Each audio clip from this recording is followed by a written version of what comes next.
Ave Regina, Mater misericordiae, vita dulcedo, estes nostra salve. The Lord be with you. A reading from the Holy Gospel according to Matthew.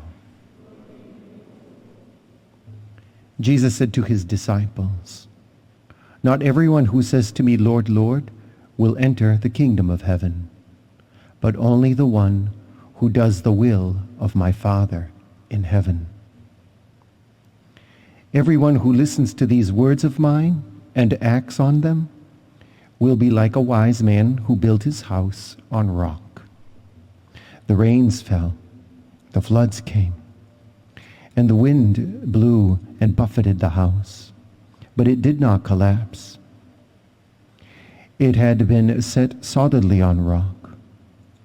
And everyone who listens to these words of mine, but does not act on them, will be like a fool who built his house on sand.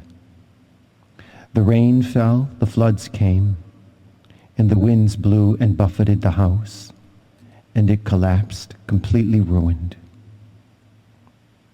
The Gospel of the Lord.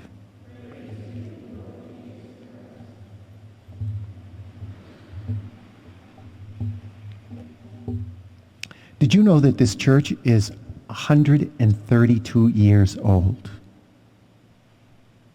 That's amazing for us, especially a structure like this. And I've been up over the ceiling of the church and seen all the timbers and all the care that was taken place to build this church. Fantastic. There's been very little settling in the building over the years. It's really a substantial structure. Except there's one place in the construction of the church where there was a flaw. A few years ago, maybe 20 now, the granite steps had to all be removed. Imagine the work to do that, because the steps were not properly foundationed. It was all sand. They built up a setting of all sand and they laid the granite down. That wasn't the problem.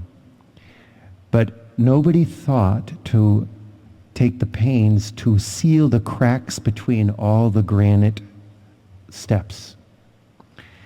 And all the stuff right out on the parapet, everything. Nobody took the time to notice that, and the water runs down that front facade, goes into the cracks, and it dissipates all the sand, and all of a sudden the stairs started to collapse. That all had to be taken care of. It's the difference between building on sand and building on rock. If you want a life that's going to take you to heaven, we have no choice but to build on the rock of Jesus Christ. That's the firmest foundation.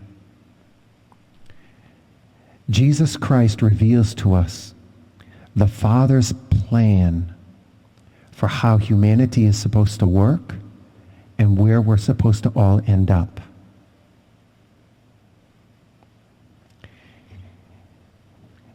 An engineer knows very well, engineers design this place and design the foundations necessary. If you don't do things according to the engineered specifications, the thing doesn't work.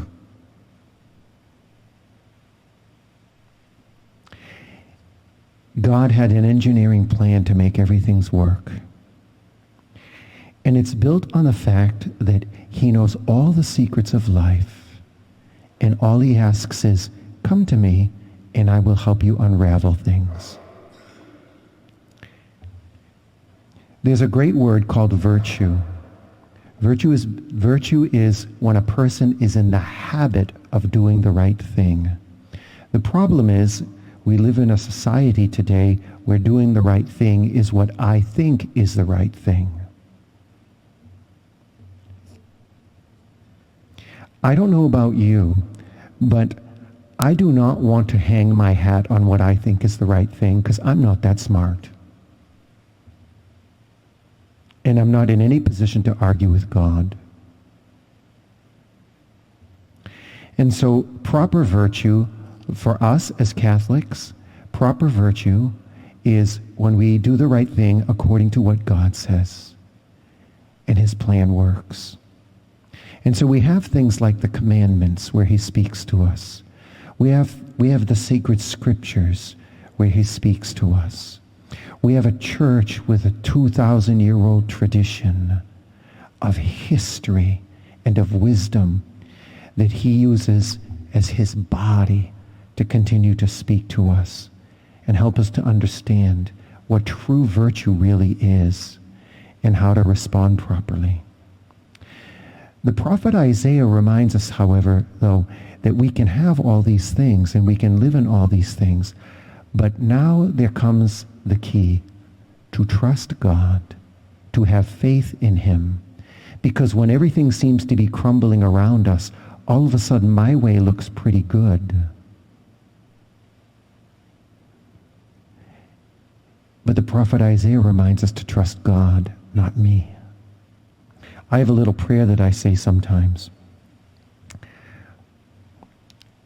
Jesus, help me to trust in you, because I'm not always smart enough to trust in you, and I trust myself too much. Everyone who listens to these words of mine will be like a wise man who built his house on a rock. The rains fell, the floods came, the winds buffeted the house. This church has withstood all that stuff. In the 1930s, there was a huge hurricane that covered the whole East Coast. The rivers overflowed, and all those bridges, you can see the pylons from all the bridges that were going across the Merrimack River. They all collapsed because nobody thought that the river would go that high. And here is St. Marie's Parish on the hill. We need to listen to what God says, especially more than ever today. Personally, I don't know who to believe anymore about what is told to me by government officials, our political leaders. I'm not saying anything bad against them. I just don't know what to believe anymore because there's so many conflicting things. Everybody seems to say they have the right answer. And as far as I'm concerned, the only one I really can listen to now, who solves all my conflicts, is the Word of God. That's the truth, and that's the way, and that's the rock on which we build our lives. The point is that this rock on which we build is to fortify us in a great temple that brings us to heaven. That is what interests me. Would that we could all be more interested in heaven than in our own way. Regina Celi, letare, alleluia, qui